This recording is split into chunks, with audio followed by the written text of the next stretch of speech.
kita akan bicarakan mengenai diversi dalam sistem peradilan pidana anak.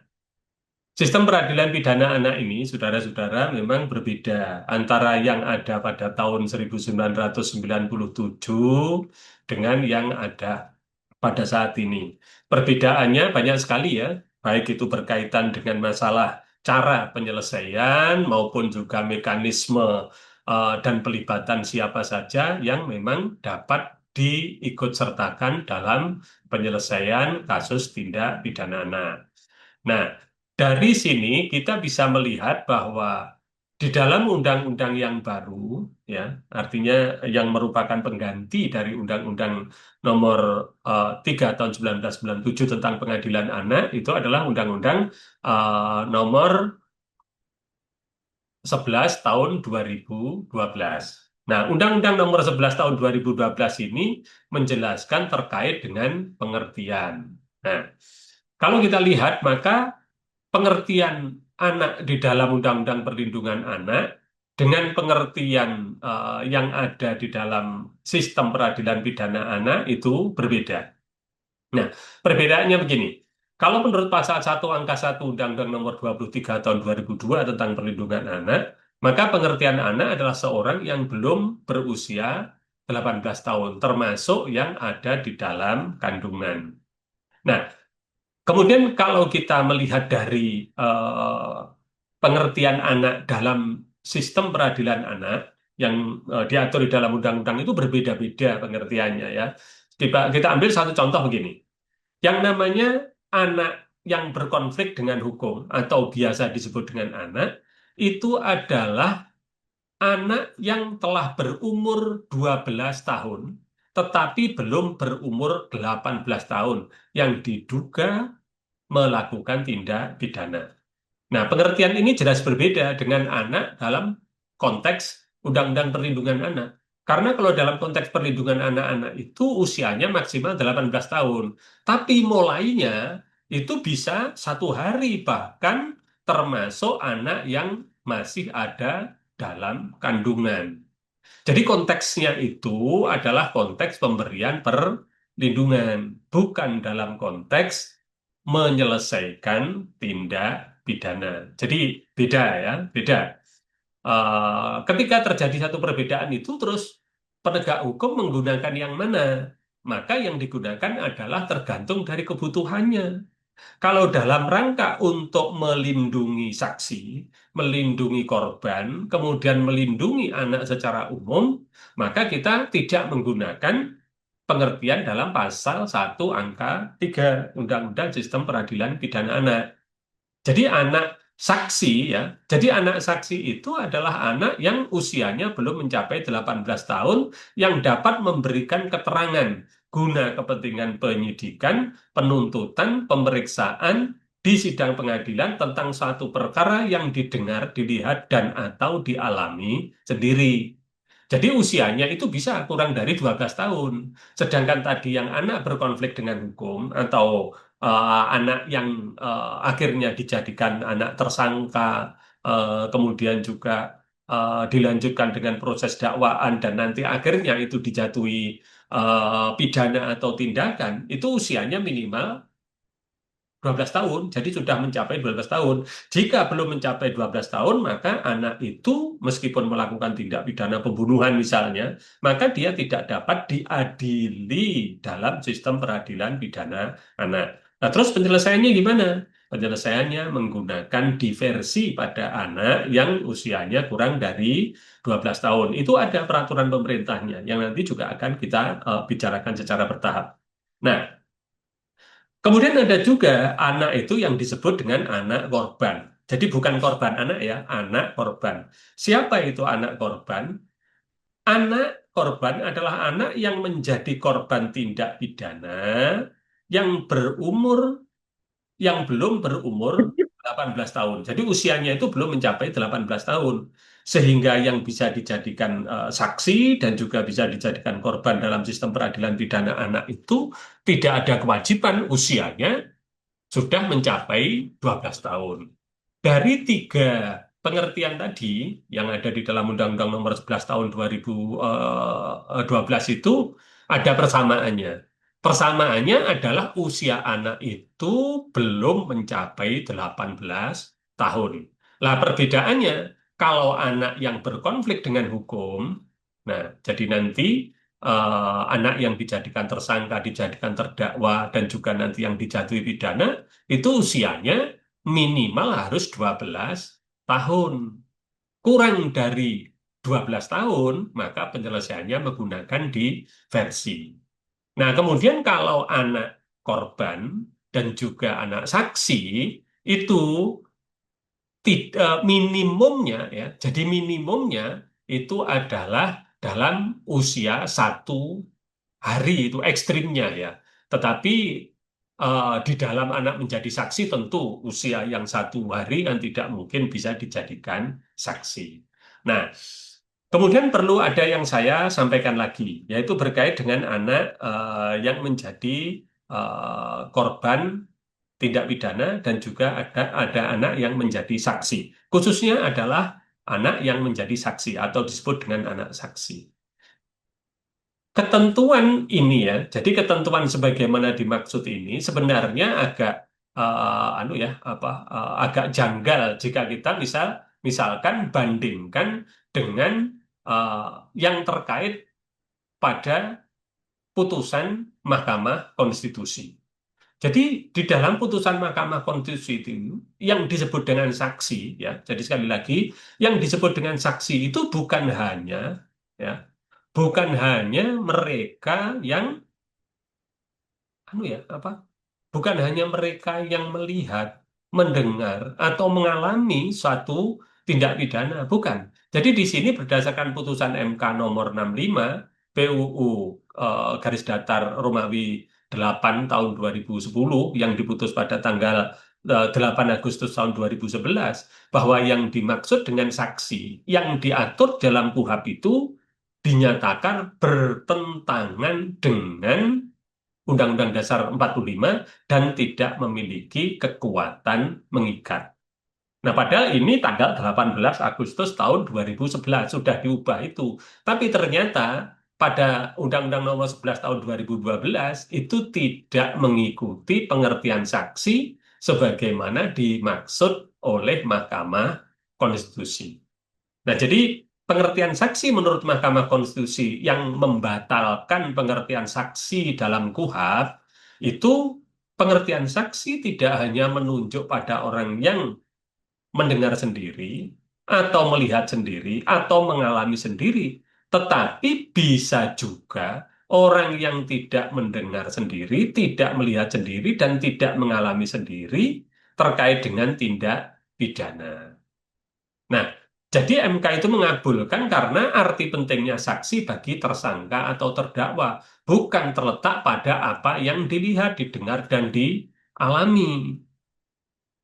Sehingga dengan demikian pengertian saksi ini akan menjadi lebih luas karena ada relevansinya dengan kesaksian.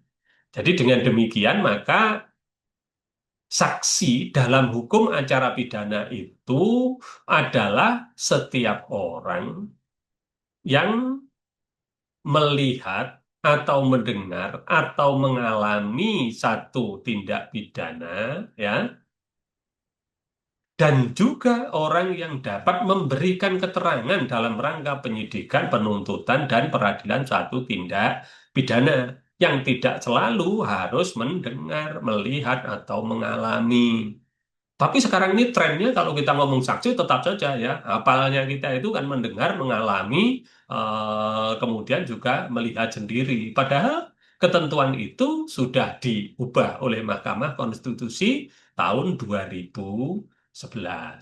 Nah, siapa dia contohnya? Jadi contohnya begini, kalau ada pelaku tindak pidana korupsi, yang melakukan tindak pidana korupsi itu misalnya adalah kepala desa. Nah, kepala desa kemudian itu dilakukan satu penyidikan, pemeriksaan, kemudian termasuk juga pemeriksaan di pengadilan. Maka bisa jadi di dalam tindak pidana korupsi itu ter anu ya apa terdakwa atau mungkin juga jaksa menghadirkan kepala desa lain yang sebenarnya dia tuh juga tidak tahu tentang tindak pidana yang dilakukan oleh terdakwa, juga tidak mendengar dan juga tidak mengalami. Tetapi karena statusnya sama-sama kepala desa, maka dia bisa memberikan satu keterangan tentang bagaimana untuk pengelolaan dana alokasi desa atau mungkin dana desa. Nah, jadi dengan cara seperti itu, maka orang akan paham ya. Jadi orang akan paham, oh begini. Nah, ini adalah suatu perkembangan yang cukup baik di dalam hukum pidana kita. Cuman kadangkala yaitu setiap kali kita ngomong saksi, ya mesti yang mendengar mengetahui, kemudian juga mengalami. Padahal tidak cukup dari itu. Nah, baik, kita lanjutkan lagi. Di versi yang ada di Indonesia, itu pengertiannya adalah penyelesaian perkara pidana melalui jalur di luar pengadilan. Jadi ini adalah jalur yang baru dalam penyelesaian tindak pidana di Indonesia. Karena sebelum itu kita itu kan terkenal sebagai negara yang memang sangat legalistik gitu ya. Jadi kalau menyelesaikan tindak pidana ya harus melalui sistem peradilan pidana. Namun karena beriringan atau berkembangnya waktu maka kemudian muncul kesepakatan-kesepakatan internasional dan akhirnya juga digunakan sebagai pertimbangan di Indonesia, maka muncul apa yang disebut dengan diversi. Jadi kesepakatan itu misalnya deklarasi PBB tahun 2000 tentang prinsip-prinsip pokok tentang penggunaan program-program keadilan restoratif dalam permasalahan pidana. Itu tahun 2000. Kemudian ada juga deklarasi Wina tentang tindak pidana dan keadilan. Nah, kemudian juga ada Kongres PBB yang di Bangkok tahun 2005 tentang pencegahan kejahatan dan peradilan. Jadi di situ di angka 32, jadi ada persekutuan strategis dalam pencegahan tindak pidana dan peradilan pidana. Nah, jadi penting untuk diketahui bahwa keadilan restoratif itu merupakan satu prinsip untuk mencari keadilan dalam konteks yang modern. Jadi kan kalau kita lihat dari teori itu awalnya kan ada namanya teori keadilan retributif. Kemudian itu ada beberapa kelemahan, kemudian diperbaiki menjadi teori keadilan rehabilitatif. Nah, setelah teori keadilan rehabilitatif, kemudian pada mulai tahun 90-an atau mungkin sebelum itu di beberapa negara ya, kemudian muncul apa yang disebut dengan keadilan restoratif.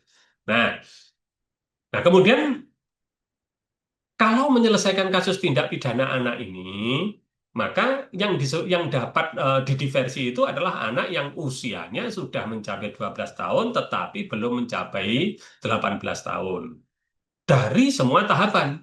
Jadi bisa didiversi di tingkat penyidikan, di tingkat penuntutan, maupun dalam pemeriksaan perkara anak di pengadilan. Jadi sebelum ada pemeriksaan pada pokok perkara, itu bisa didiversi. Makanya kemudian ini pada tingkat penyidikan, penuntutan, dan pemeriksaan perkara anak di pengadilan wajib diupayakan diversi.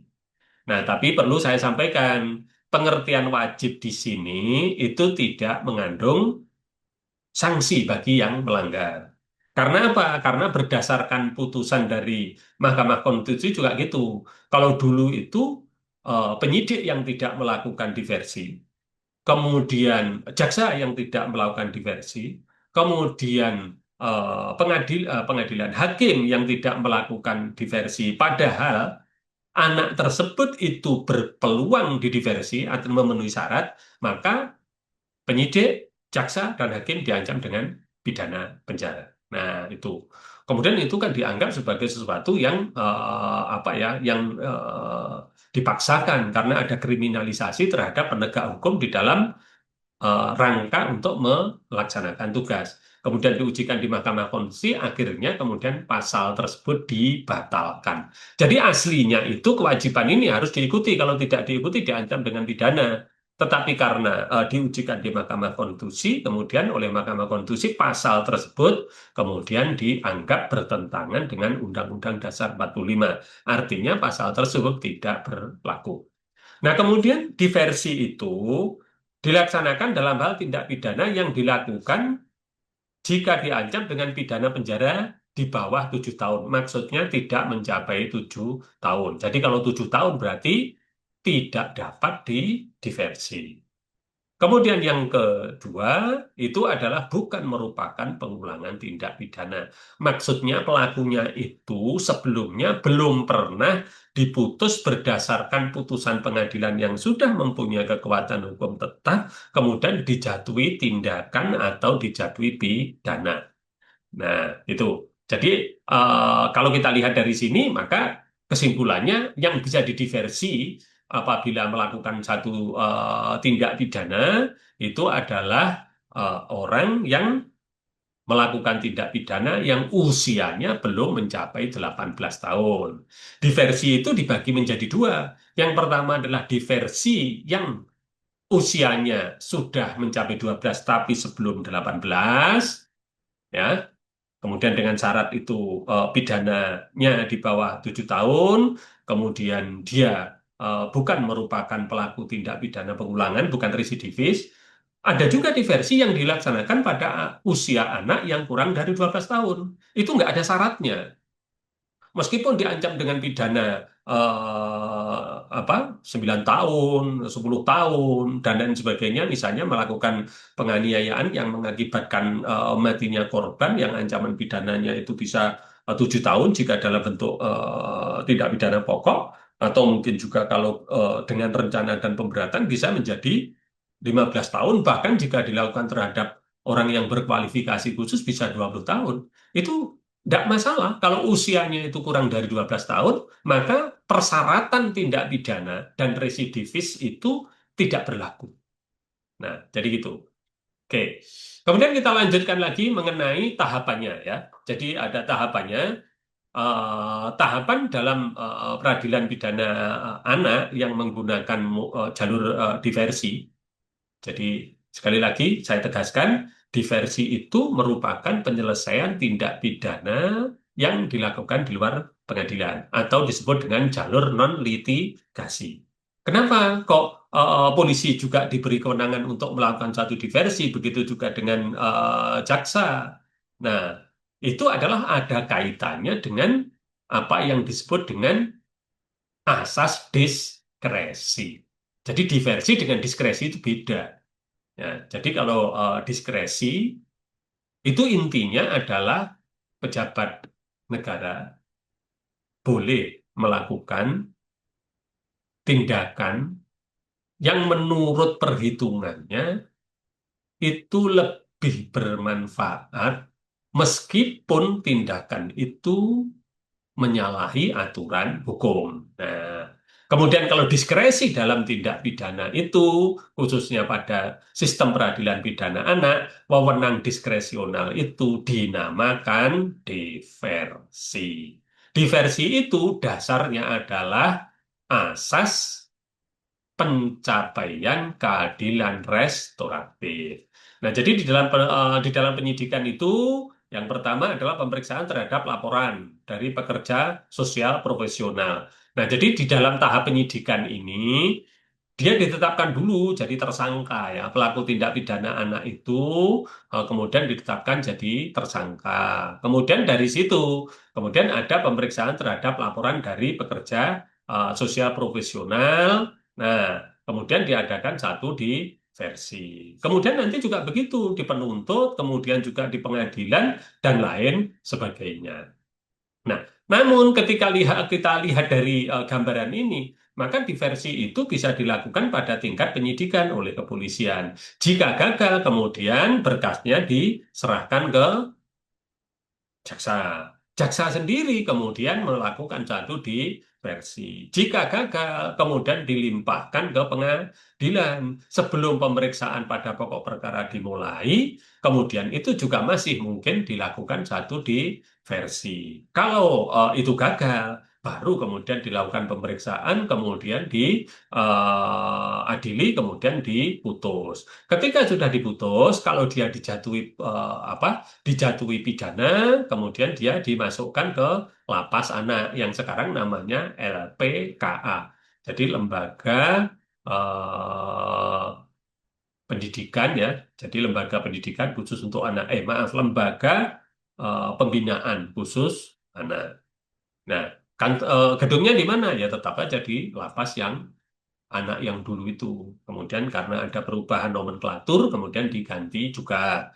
Nah, setelah selesai melakukan pembinaan di LPKA atau mungkin juga selesai melakukan satu apa ya proses ya, jadi proses pelaksanaan dari tindakan, maka untuk yang dijatuhi pidana ya, jadi dijatuhi pidana, pidana penjara ya itu kemudian kalau mengikuti pembebasan bersyarat, maka dia akan didampingi oleh Balai Pemasyarakatan. Kalau dia itu misalnya dijatuhi pidana pengawasan, atau diserahkan kepada orang tua, atau diserahkan kepada perseorangan, atau diserahkan kepada lembaga pendidikan untuk diwajibkan mengikuti pendidikan, maka dia tidak masuk di lapas, tapi dia dibina, didampingi oleh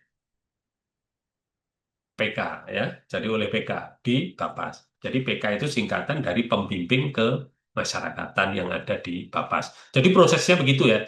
Jika berhasil, maka di tingkat kepolisian itu dihentikan penyidikannya setelah ada kesepakatan diversi, kemudian sudah dilaksanakan. Kemudian dimintakan penetapan ke pengadilan. Nah, jadi itu kalau misalnya di tingkat penyidikan. Jadi semuanya ya penghentian penyidikan, penghentian penuntutan, dan juga penghentian pemeriksaan di pengadilan itu semuanya didasarkan pada penetapan hakim di pengadilan negeri. Kalau sudah ditetapkan, kemudian ada tindak lanjutnya berupa penghentian-penghentian itu tadi.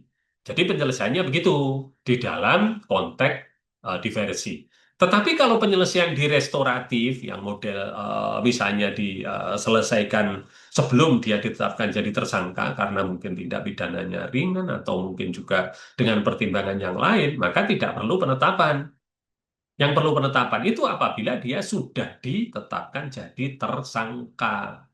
Ya, karena untuk melepas menjadi tersangka itu di dalam undang-undang diwajibkan adanya penetapan dari pengadilan. Nah, jadi gitu ya. Sebagaimana juga saya sampaikan itu memang agak berbeda ya, agak berbeda antara penyelesaian tindak pidana yang dilakukan oleh anak dan juga yang dilakukan oleh orang dewasa. Nah, saya ambilkan satu contoh ya. Bagaimana apabila ancamannya itu 7 tahun pas, apakah bisa diversi atau tidak? Maka jawabannya kalau pas 7 tahun itu adalah tidak dapat diversi. Karena yang bisa itu adalah di bawah 7 tahun. Jadi misalnya ya, misalnya kalau kita melihat nih yang berkaitan dengan ancaman tindak pidana yang kurang dari 7 tahun, 7 tahun dan sebagainya. Misalnya ini dalam penganiayaan ya. Penganiayaan diancam dengan pidana penjara paling lama 2 tahun 8 bulan atau pidana denda paling banyak 4.500 rupiah. Itu apabila penganiayaan dalam bentuk pokok. Kemudian apabila dia itu melakukan itu mengakibatkan luka berat pada korban, maka ancaman pidananya menjadi 5 tahun. Nah, kemudian apabila dia itu mengakibatkan mati, maka ancaman pidananya itu menjadi 8 tahun. Apalagi jika matinya itu secara anu ya apa tindakannya itu secara berencana, maka bisa jadi 15 tahun. Nah, ini tidak dapat didiversi. Jadi ketentuannya itu harus kurang dari 7 tahun. Nah, kemudian perlu saya tunjukkan bahwa secara hukum di lingkungan Polri itu konsep keadilan restoratif justice itu sudah diatur ya. Jadi dulu itu tahun 2012 sudah ada surat telegram Kabar Eskrim. Kemudian juga tahun 2018 ada surat edaran Kapolri tentang penerapan keadilan restoratif. Kemudian ada juga yang terbaru adalah Peraturan Polisi Nomor 8 Tahun 2001 tentang penanganan tindak pidana berdasarkan keadilan restoratif. Nah, khusus untuk yang berkaitan dengan perkara anak ini juga ada peraturan pemerintah yang mengatur secara khusus tentang diversi. Nah, di lingkungan kejaksaan juga begitu. Ada peraturan kejaksaan ya. Jadi ini sekali lagi ini bukan per Kapolri ya, Perpol ya. Jadi beda antara per Kapolri dengan Perpol itu beda ya, beda. Kalau per Kapolri itu berlaku baik ke dalam maupun keluar lingkungan Polri. Tapi kalau Perpol itu berlaku bagi internal Polri. Nah, kemudian ada peraturan kejaksaan nomor 15 tahun 2020 tentang penghentian penuntutan berdasarkan keadilan restoratif. Kemudian juga ada di pengadilan itu ada peraturan MA ya. Jadi ada peraturan MA nomor 2 tahun 2012. Nah, kemudian juga sebelumnya itu yang pada pelaksanaannya secara detail itu ada keputusan Dirjen Badilum ya dari MA nomor 1691 tahun 2020 tentang pemberlakuan pedoman penerapan keadilan restoratif ya. Nah, jadi kita bisa lihat ya di pengadilan itu ada putusan Dirjen Badilum ya. Oke. Kemudian proses diversi, sekali lagi, tahapannya ini, anak diselidiki dan disidik kemudian ditetapkan jadi tersangka. Setelah memenuhi syarat, penyidik dapat menawarkan melakukan diversi. Setelah itu, para pihak yang berkepentingan kemudian dikumpulkan untuk dimusyawarahkan, difasilitasi oleh penyidik, kemudian itu yang didatangkan, misalnya korban atau keluarga, kemudian pelaku atau keluarga, kemudian tokoh masyarakat, dan jangan lupa itu harus didatangkan juga pembimbing ke masyarakatan untuk melakukan satu proses diversi itu. Kemudian jika berhasil, maka kesepakatannya itu kemudian dimintakan penetapan ke PM. Jadi ke PN itu tentu sudah dilaksanakan. Jadi bukan hanya sepakat saja, tapi kesepakatan itu sudah dilaksanakan. Jika sudah dilaksanakan, kemudian pengawasannya pelaksanaan tadi oleh PK, kemudian baru ada surat perintah penghentian penyidikan. Jadi dasarnya pemberhentian penyidikan ini adalah dari penetapan pengadilan. Kemudian jika gagal, maka perkaranya dilimpahkan ke penuntut umum. Nah, jadi aturannya itu ada di Undang-Undang Sistem Peradilan Pidana Anak ya, kemudian peraturan pemerintah tentang diversi, kemudian peraturan kepolisian nomor 8 tahun 2021 tentang penanganan tindak pidana berdasarkan keadilan restoratif. Kemudian di tingkat penuntutan juga begitu ya. Penuntut menerima berkas perkara anak yang gagal didiversi di tingkat penyidikan. Jika sudah lengkap, maka penuntut umum menawarkan diversi.